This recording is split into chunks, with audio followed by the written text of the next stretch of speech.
In 1922, deep beneath the burning sands of Egypt, a discovery was made that shocked the entire world forever.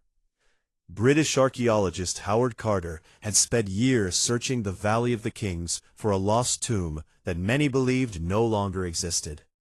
For years, expedition after expedition failed to uncover anything important.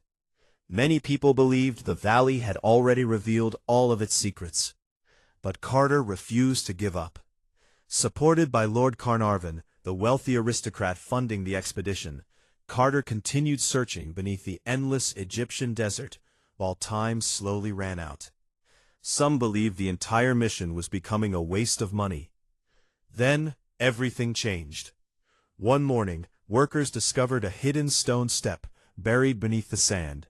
As more sand was carefully removed, an entire staircase slowly appeared beneath the desert floor. The staircase descended deep into darkness, toward a sealed doorway covered in ancient Egyptian markings, untouched for thousands of years. The moment Carter saw the doorway, he realized something extraordinary had been found. For centuries, most Egyptian tombs had already been robbed by grave thieves searching for gold and treasures. But this tomb appeared completely sealed. Hidden beneath the desert for over 3,000 years, it seemed almost untouched since the age of the pharaohs themselves. Behind the doorway rested the tomb of Tutankhamun. The young Egyptian king, often called King Tut, became ruler while still a child. He lived during one of the most mysterious periods in ancient Egyptian history, before suddenly dying at around 19 years old. Even today, nobody truly knows exactly what happened to him. Some historians believe he died from illness or genetic disease. Others suspect he may have been murdered during political struggles inside the royal palace. As Carter and his team carefully entered the tomb, they stepped into chambers filled with unimaginable treasures, hidden beneath layers of dust and darkness. Golden statues towered across the rooms. Ancient chariots rested beside sacred artifacts. Jewelry, furniture, weapons, and ceremonial objects remained frozen in time after thousands of years underground. The deeper they explored, the more unbelievable the discovery became. Then came the moment that would change archaeology forever. Inside the burial chamber stood the famous golden sarcophagus of Tutankhamun himself. Hidden within multiple layers of coffins rested the preserved mummy of the ancient king beneath the Egyptian desert.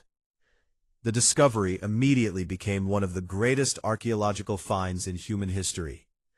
But almost as quickly as the celebrations began, strange rumors started spreading around the world. People claimed an ancient curse protected the tomb.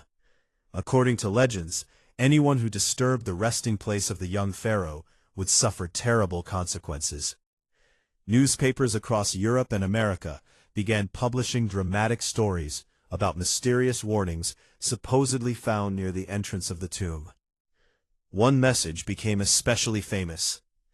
"Death shall come on swift wings to he who disturbs the peace of the king." Whether the warning truly existed or not, fear quickly spread across the world. Then strange events started fueling public panic even further. Only months after entering the tomb, Lord Carnarvon suddenly became sick in Cairo after a mosquito bite became infected. His health rapidly declined before he unexpectedly died. Immediately, newspapers connected his death to the curse of Tutankhamun. Soon, even stranger stories appeared. Some people claimed the lights in Cairo mysteriously went out at the exact moment Carnarvon died. Others said his dog suddenly howled in England before collapsing dead moments later. The stories spread across the world like wildfire.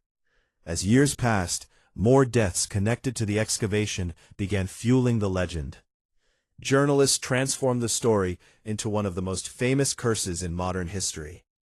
Millions became convinced the tomb carried supernatural powers protecting the young king from intruders. Some archaeologists refused to enter certain chambers alone. Others believed ancient spirits still guarded the burial site beneath the desert sands. But many scientists remained skeptical.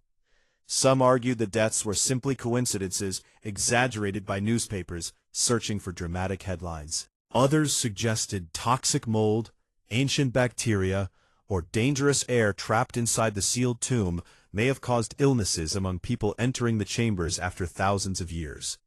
Even today, nobody truly knows the full explanation. Meanwhile, the treasures of Tutankhamun fascinated the entire world. The young pharaoh's golden death mask became one of the most recognizable artifacts in human history. Museums displaying Egyptian artifacts attracted enormous crowds fascinated by the mystery of ancient Egypt. Suddenly, global obsession with Egyptian history exploded. Books, movies, documentaries, and legends transformed Tutankhamun into one of the most famous pharaohs in history. Yet despite all the discoveries, many mysteries surrounding him remained unsolved. Why did he die so young? Was he murdered? Why was his tomb hidden so carefully beneath the desert? And was the curse truly just a legend, or something far darker? Even decades later, archaeologists continue searching the Valley of the Kings for hidden chambers and forgotten tombs still buried beneath the Egyptian sands. Some historians believe many secrets may still remain hidden underground after thousands of years. The desert continues hiding countless mysteries. And somewhere beneath those ancient sands, surrounded by silence, darkness, and golden walls untouched by time, the young King Tutankhamun still rests inside his tomb more than 3,000 years after his death.